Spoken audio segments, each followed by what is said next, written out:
Hello student, मैं सागर श्रीवास्तव आपके लिए लेकर आया हूँ अरिथमेटिक प्रोग्रेशन का सेकंड पार्ट। जिन्होंने भी मेरा फर्स्ट पार्ट नहीं देखा है एपी का, वो पहले मेरा फर्स्ट पार्ट देख लें, जिससे कि उन्हें एपी का पूरा कॉन्सेप्ट समझ में आ जाएगा। उसके बाद फिर ये वीडियो देखें। इसके पहले वीडियो मैंने एपी का पूरा कॉन्सेप्ट बताया था, nth टर्म निकालने का फॉर्मूला बताया था और कुछ 3 टाइप के क्वेश्चंस बताए थे। अब हम लोग इस वीडियो में देखेंगे कुछ और टाइप्स के क्वेश्चंस। चलिए देखते हैं question number type 4 question. Find the 10th term of the AP 2, 7, 12। अब हमको एक एपी सीरीज दिया है और इसका 10th टर्म निकालना है। कुछ इस टाइप का भी क्वेश्चन एग्जाम में आता है कि एपी सीरीज दे दिया है, इसका 10th टर्म निकालो, 9th टर्म निकालो या 6th टर्म निकालो। तो इस सीरीज में फर्स्ट टर्म 2 दिया हुआ है और कॉमन डिफरेंस क्या होगा? कॉमन डिफरेंस कैसे निकलता है? सेकेंड टर्म और माइनस फर्स्ट टर्म करने से हमारा कॉमन डिफरेंस निकलता है। तो T2 minus T1, T2 minus T1, 7 minus 2 is equal to 5, ये हमारा कॉमन डिफरेंस हो गया। 10th टर्म निकालना है, that means n is equal to 10। अगर 6th टर्म निकालना रहता तो n इज इक्वल टू 6 हो जाता। 10th टर्म निकालना है, दैट मीन्स T10 निकालना है। ओके, तो हमको nth टर्म्स का फॉर्मूला पता है। nth टर्म निकालने का Tn is equal to a plus n minus 1 into d होता है। नाउ n की जगह हम लोग 10 पुट कर दें तो T10 मिल जाएगा और वही हमको फाइंड आउट करना है। T10 is equal to a की वैल्यू 2 पुट कर देंगे जो कि गिवन है, d की वैल्यू 5 पुट कर देते हैं जो कि गिवन है, n की वैल्यू 10। तो यहाँ से T10 की जो वैल्यू आती है वो आ जाती है 47।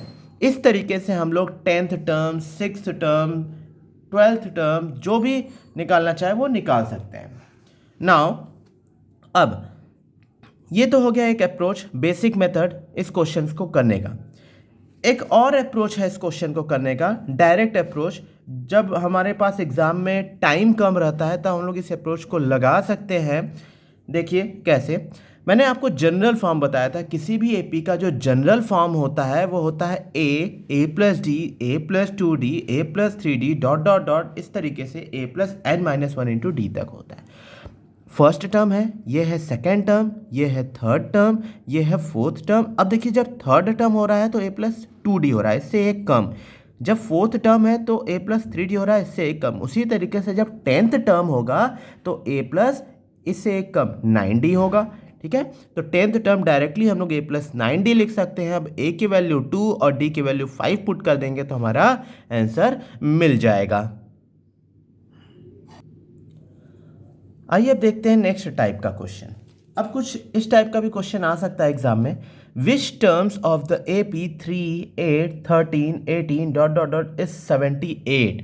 इनमें से इस सीरीज में कौन सा वाला टर्म 78 होगा? जैसे फर्स्ट टर्म 3 है, सेकेंड टर्म 8 है, थर्ड टर्म 18 है, थर्ड टर्म 13 है, फोर्थ टर्म 18 है। इसी तरीके से कौन सा टर्म 78 होगा? चलिए अब इसका सोल्यूशन देखते हैं। यहाँ पर फर्स्ट टर्म 3 गिवन है, common difference d T2 minus T1 से निकल जाएगा जो कि हो जाएगा 8 माइनस 3 इज इक्वल टू 5। हम लोग मान लेते हैं कि nth term of this AP भी 78, मान लेते हैं जो nth टर्म होगा वही 78 होगा। तो nth term that means Tn is equal to 78 हम लोग लेट कर लिए। अब हमको फॉर्मूला पता है, Tn is equal to a plus n minus 1 into d होता है। Tn की जगह 78 पुट कर देते हैं क्योंकि ये वैल्यू 78 है।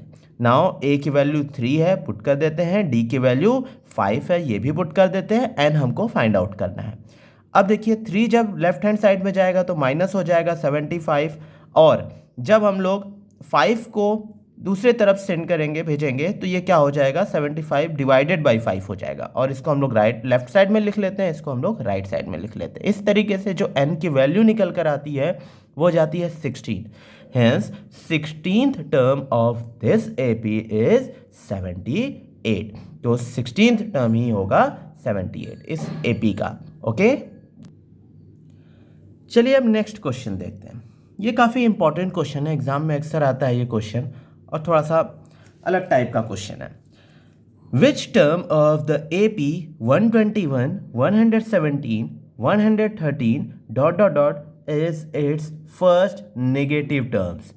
इस सीरीज का फर्स्ट नेगेटिव टर्म्स कौन सा टर्म होगा। दैट मीन्स ये क्वेश्चन नहीं पूछा है कि पहला नेगेटिव टर्म्स की वैल्यू क्या होगी।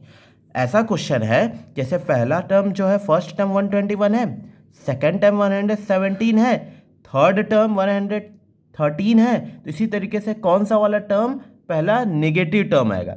जब हम लोग ये देख रहे हैं ये जो एपी है ये डिक्रीजिंग ऑर्डर में चल रही है, एक ऐसा टाइम आएगा जब ये जीरो के आसपास पहुंच जाएगा। अब जब जीरो के आसपास पहुंचने के बाद सबसे पहला जो टर्म्स जीरो से पहले होगा वो फर्स्ट नेगेटिव टर्म्स होगा, तो वो किस नंबर पे आएगा वो टर्म्स ये निकालना है हमको। तो हम लोग मान लेते हैं nth टर्म ही होगा जो कि पहला नेगेटिव टर्म्स है। मान लेते हैं कि nth टर्म्स में वो नंबर मिल जाएगा, फर्स्ट नेगेटिव नंबर। सबसे पहले फर्स्ट टर्म गिवन है 121, common difference T2 minus T1 से निकलेगा 117 माइनस 121 जो कि आ गया -4। माइनस आने का ये मतलब हुआ कि ये AP जो है ये एक डिक्रीजिंग ऑर्डर में है। Let the nth term of the given AP be the first negative terms. तो हम लोग मान लिए कि nth टर्म इस AP का पहला नेगेटिव टर्म्स होगा। अब पहला नेगेटिव टर्म्स का मतलब क्या हुआ। नेगेटिव टर्म्स जीरो से हमेशा छोटा होगा, जीरो से छोटा नंबर ही तो नेगेटिव टर्म्स होता है। तो हम लोग Tn is less than zero ले लेते हैं। क्यों? क्योंकि जो नेगेटिव टर्म्स ये जो Tn है यही नेगेटिव टर्म्स है जो कि जीरो से लेस ही होगा। Tn फॉर्मूला पता है plus n minus one into d होता है लेस देन जीरो। A की वैल्यू 121 पुट कर देते हैं और D की वैल्यू -4 पुट कर देते हैं। अब देखिए 121 जब -4 का मल्टीप्लाई n से करेंगे तो -4 हो जाएगा, -4 का मल्टीप्लाई -1 से करेंगे तो +4 हो जाएगा लेस देन 0। 121 + 4 करेंगे 125 -4n इज लेस देन 4। 125 को हम लोग क्या करेंगे जब राइट हैंड साइड में भेजेंगे तो ये हो जाएगा -125। नाउ अब देखिए यहाँ पर ये एक इनइक्वालिटी है, लेस देन की इनइक्वालिटी है ना, ठीक है, इक्वल तो है नहीं, ये क्या है इनइक्वालिटी है, लेस देन है। जब माइनस से दोनों तरफ हम लोग मल्टीप्लाई करेंगे तो ये इनइक्वालिटी चेंज हो जाएगी, लेस देन से ग्रेटर देन हो जाती है। जब भी इनइक्वालिटी में माइनस से मल्टीप्लाई कर देते हैं दोनों तरफ तो इनइक्वालिटी चेंज हो जाती है, बदल जाती है, लेस देन है तो ग्रेटर देन हो जाती है और ग्रेटर देन है तो लेस देन हो जाती है। चलिए एक एग्जांपल देखते हैं इसका समझने के लिए। 2 इज ऑलवेज ग्रेटर देन 1, 2 हमेशा 1 से बड़ा होता है। लेकिन अगर हम लोग यहाँ पर दोनों तरफ माइनस से मल्टीप्लाई कर दें तो ये देखिए -2 हो जाएगा और ये -1 हो जाएगा। अब ये ग्रेटर देन का साइन हम यहाँ पर नहीं लगा सकते। क्यों नहीं लगा सकते? क्योंकि -2 -1 से बड़ा नहीं होता है, -2 -1 से छोटा होता है। इस वजह से देखिए इनइक्वालिटी चेंज हो गई जब माइनस का मल्टीप्लाई किए हम लोग दोनों तरफ। तो सेम एज माइनस का एग्जांपल देख लेते हैं इस तरीके से। अगर -1 ग्रेटर देन -2 होता है ये तो पता ही है, ठीक है। जब हम लोग माइनस का मल्टीप्लाई किया या माइनस दोनों तरफ से हटाए तो देखिए इनइक्वालिटी चेंज हो गई। अब देखिए क्या 1 2 से बड़ा होगा? नहीं ना, 1 तो हमेशा 2 से छोटा ही होगा, तो इनइक्वालिटी चेंज हुई ना। उसी तरीके से यहाँ भी इनइक्वालिटी चेंज हो जाएगी, लेस देन से ग्रेटर देन हो जाएगी, क्योंकि माइनस साइन से मल्टीप्लाई होके माइनस साइन हट रहा है, ठीक है। तो यहाँ से 4n इज ग्रेटर देन 125 या n is greater than 31 whole 1/4। अब ये 31 1/4 ये कैसे आ गया? ये तो एक पूरा होल नंबर आना चाहिए था, फ्रैक्शन में तो आना नहीं चाहिए था। तो इसका मतलब क्या हुआ? इसका मतलब ये हुआ कि 31st टर्म्स तक पॉजिटिव नंबर्स होंगे, लेकिन जैसे ही इसके बाद हम लोग बढ़ेंगे 31 के बाद 32 ही आएगा ना, ठीक है।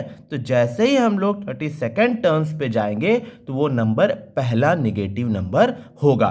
31st टर्म तक पॉजिटिव होगा और 32nd जैसे ही 32nd पे जाएंगे तो वो एक पहला नेगेटिव टर्म्स होगा इस AP का। Hence the 32nd term is the AP is the first negative terms. Okay, चलिए आगे देखते हैं हम लोग नेक्स्ट क्वेश्चन। अब 6th टाइप का क्वेश्चन है, कुछ डिफरेंट क्वेश्चन। क्या है? The 7th term of an AP is -4 and its 13th term is 16, find the AP। अब किसी एपी का 7th term that means T7 given है -4 और 13th term that means T13 given है -16, तब हमको वो एपी निकालना है। जब कभी भी एपी निकालने को बोले तो हमको फर्स्ट टर्म और कॉमन डिफरेंस पता होना चाहिए। अगर फर्स्ट टर्म पता हो जाएगा तो उसमें हम लोग कॉमन डिफरेंस को ऐड करेंगे तो सेकंड टर्म मिल जाएगा, और सेकंड टर्म में कॉमन डिफरेंस को ऐड करेंगे तो थर्ड टर्म मिल जाएगा। इस तरीके से हमको पूरी सीरीज मिल जाएगी। तो हम लोग कॉमन डिफरेंस और फर्स्ट टर्म निकालते हैं सबसे पहले। तो देखिए T7 a + 6d होगा, या तो हम लोग फॉर्मूले से भी समझ सकते हैं a + 7 - 1 × d, ये होता है ना formula Tn = a + n - 1 × d। उसी तरीके से या जनरल फॉर्म से हम लोग देख सकते हैं, जब T7 होता है तो a + 6d हो जाता है जो कि -4 है, और T13 है तो a + 12d हो जाएगा -16। देखिए दो इक्वेशन मिले हैं हमको, एक इक्वेशन ये, एक इक्वेशन ये। आपने पहले भी पढ़ा होगा pair of linear equation in 2 variable में जब भी दो इक्वेशंस होते हैं तो उनको सॉल्व कैसे किया जाता है। तो हम इन दोनों इक्वेशन को सब्ट्रैक्ट करके सॉल्व करेंगे, क्योंकि दोनों नंबर सेम हैं। जब भी दोनों नंबर सेम होते हैं और सेम साइन के होते हैं तो हम लोग सब्ट्रैक्ट करते हैं, और सब्ट्रैक्ट करते समय जो साइन है वो चेंज हो जाता है। ये प्लस है तो माइनस हो जाएगा, प्लस है तो माइनस हो जाएगा, और ये माइनस है तो प्लस हो जाएगा। ओके, जब हम लोग इसको सॉल्व करेंगे 12 में से 6 सब्ट्रैक्ट किए 6d हो गया, इधर -16 + 4 किए तो -12 हो गया, और d की वैल्यू निकल कर आ गई -2। अब इस d की वैल्यू को जब हम लोग इन दोनों में से किसी भी एक इक्वेशन में पुट करेंगे तो हमको a की वैल्यू मिल जाएगी जो कि हो जाएगी 8। अब हमको फर्स्ट टर्म मिल गया और कॉमन डिफरेंस भी मिल गया, तो हम लोग एपी निकाल सकते हैं। कैसे निकलता है एपी?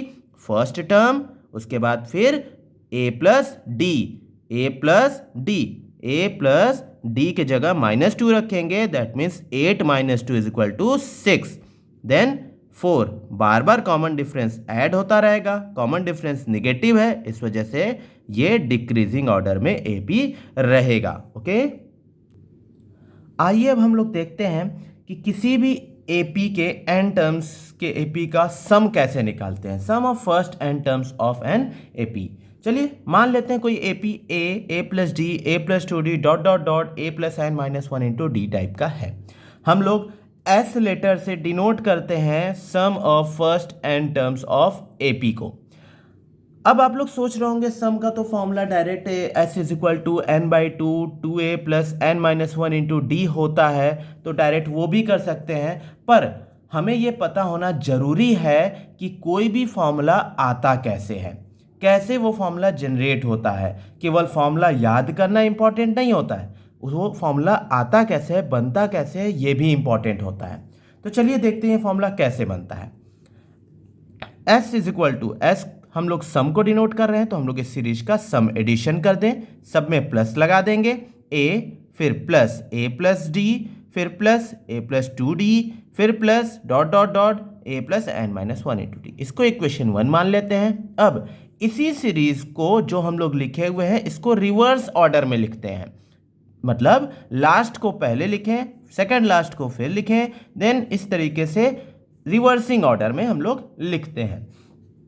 जब हम लोग रिवर्सिंग ऑर्डर में लिखेंगे तो ध्यान दीजिएगा a + n - 1 × d को सबसे पहले लिखें। अब ये सोचिए कि इसके पहले वाला टर्म्स क्या होगा। अब यहां से पता करिए, a + 2d अगर ये तीसरा टर्म है तो दूसरा टर्म क्या हो रहा है, इससे एक कम हो रहा है, d का जो कोफिशिएंट है ये एक कम हो रहा है ना। तो उसी तरीके से जब इसके पहले वाला टर्म्स लिखेंगे तो ये d का जो कोफिशिएंट है इससे एक कम होगा, मतलब n - 1 से एक कम, n - 1 -1, माइनस माइनस मिलके प्लस होके -2 बना लेगा। मतलब यहां पर जो टर्म्स होगा वो होगा a + n - 2 × d हो जाएगा। समझ में आ गया आपको? देखिए n - 1 है तो इससे एक कम यहां पर होगा तो n - 2 होगा, जो कि ये हो गया। इसी तरीके से इस सीरीज को हम लोग रिवर्सिंग ऑर्डर में लिख दिया और इसको इक्वेशन 2 का नाम दे देते हैं। अब इन दोनों इक्वेशन को हम लोग ऐड कर देते हैं, एडिंग 1 और 2। जब हम लोग इन दोनों इक्वेशन को ऐड करेंगे तो कैसे ऐड होगा, चलिए देखते हैं हम लोग। इसके फर्स्ट टर्म को इसके फर्स्ट टर्म में ऐड कर देते हैं, इसके सेकंड टर्म को इसके सेकंड टर्म में ऐड कर देते हैं, उसी तरीके से इसके लास्ट टर्म को इसके लास्ट टर्म में ऐड कर देते हैं सीक्वेंस वाइज। चलिए ए को a plus N minus one into d में जब ऐड करेंगे तो क्या हो जाएगा, a प्लस ए मिलके 2a हो जाएगा। ओके, उसके बाद देखिए n minus one into d. अब a प्लस डी को a plus N minus two into d से कैसे ऐड करते हैं वो हम लोग देखते हैं। आइए देखते हैं, a plus d plus a plus N minus two into d, इस सीरीज का सेकेंड टर्म और इस सीरीज का सेकेंड टर्म दोनों को आपस में ऐड कैसे करते हैं। सबसे पहले हम लोग इस ब्रैकेट को ओपन कर लें। तो ब्रैकेट जब ओपन करेंगे तो देखिए क्या होगा, d का मल्टीप्लाई n में करेंगे एन डी हो जाएगा, -2 का मल्टीप्लाई d में किया -2 हो गया, a और a ऐड करेंगे 2a हो गया, plus d plus n d -2d, -2d और d करेंगे तो -d हो जाएगा, तो 2a plus n D -d। अब देखिए इन दोनों टर्म्स से d कॉमन हो रहा है, तो d कॉमन ले लिए तो 2a plus N minus one into d हो गया। ठीक है, तो हमारा ये जो आया है देखिए 2a plus N minus one into d आया। उसी तरीके से लास्ट टर्म जब हम लोग ऐड करेंगे तो भी 2a plus N minus one into D ही आएगा। ठीक है, सारे टर्म्स सेम ही आएंगे, सिमिलरली ऐड करके आप चेक कर लीजिएगा। जब हम लोग देखिए इसको इससे ऐड करेंगे, a plus N minus one into d को a से ऐड करेंगे, दोनों लास्ट टर्म है ना, तो a और a मिलके 2a बन गया और n minus one into d. उसी तरीके से सेकेंड लास्ट टर्म और इसका सेकेंड लास्ट टर्म दोनों ऐड करेंगे तो भी 2a plus N minus one into d होगा। यहाँ से यहाँ तक टोटल n टर्म्स होंगे, और ये n टर्म्स होंगे कैसे ये भी बता रहा हूँ मैं आपको। चलिए ध्यान दीजिए, अगर कोई सीरीज ऐसी है 1 + 2 + 3 + 4 + 5, ओके, अब हम लोग इसको रिवर्सिंग ऑर्डर में लिख दें 5 + 4 + 3 + 2 + 1। उसके बाद इन दोनों को ऐड कर दें जैसा कि इसके ऊपर हमने किया था। तो देखिए 5 + 1 ऐड होकर 6 हुआ, 4 + 2 ऐड होकर 6 हुआ, 3 + 3 ऐड होकर 6 हुआ, 4 + 2 ऐड होकर 6 हुआ और 5 + 1 ऐड होकर भी 6 हुआ। तो देखिए कितने टर्म्स हुए, 5 टर्म्स ही तो हुए, यहाँ पर भी 5 टर्म्स थे। ठीक है, तो जब भी दोनों को हम लोग ऐड किए हैं तो n टर्म्स ही होंगे। क्यों? क्योंकि सीरीज में n टर्म्स ही थे। नाउ अब किसी भी टर्म्स को बार बार रिपीट करें, जैसे 2, एग्जाम्पल देखिए 2 + 2 ऐसे करके 5 बार अगर 2 को ऐड किया जाए तो 2 × 5 होता है ना, ठीक है, = 10। उसी तरीके से अगर 2 को हम लोग n टाइम्स तक ऐड करते रहें तो वो वैल्यू 2n के बराबर हो जाएगी ना। उसी तरीके से यहाँ पर अगर same 2a plus N minus one into D बार बार रिपीट कर रहा है और ये n टाइम्स तक रिपीट कर रहा है तो इनका एडिशन क्या हो जाएगा, n into 2a plus N minus one d हो जाएगा। ठीक है, जैसा कि एक ही नंबर को बार बार हम लोग जितने टाइम्स तक ऐड करते हैं उसका सोल्यूशन, उसका एडिशन जितनी बार ऐड किए हैं उससे मल्टीप्लाई करने से निकलता है। तो यहाँ पर भी 2a plus N minus one into d n terms तक रिपीट कर रहा है, बार बार एडिशन हो रहा है एक ही टर्म्स का, तो n से हम लोग मल्टीप्लाई कर देंगे तो हमारा 2s = क्या आ जाएगा, n 2a plus N minus one into d. 2 को इधर भेज देंगे, डिवाइड हो जाएगा तो s की वैल्यू हो गई n/2 2a plus N minus one into d. ये n किसी भी AP के फर्स्ट n टर्म्स के सम का फॉर्मूला होता है, s = n/2 2a plus N minus one into d. चलिए आज इतना ही। वीडियो कैसा लगा कमेंट सेक्शन में ज़रूर बताएं। कोई भी डाउट होता है, कोई भी प्रॉब्लम होती है तो आप उसको कमेंट बॉक्स में लिख सकते हैं, मैं उसका सलूशन ज़रूर निकालूंगा। Okay, thank you.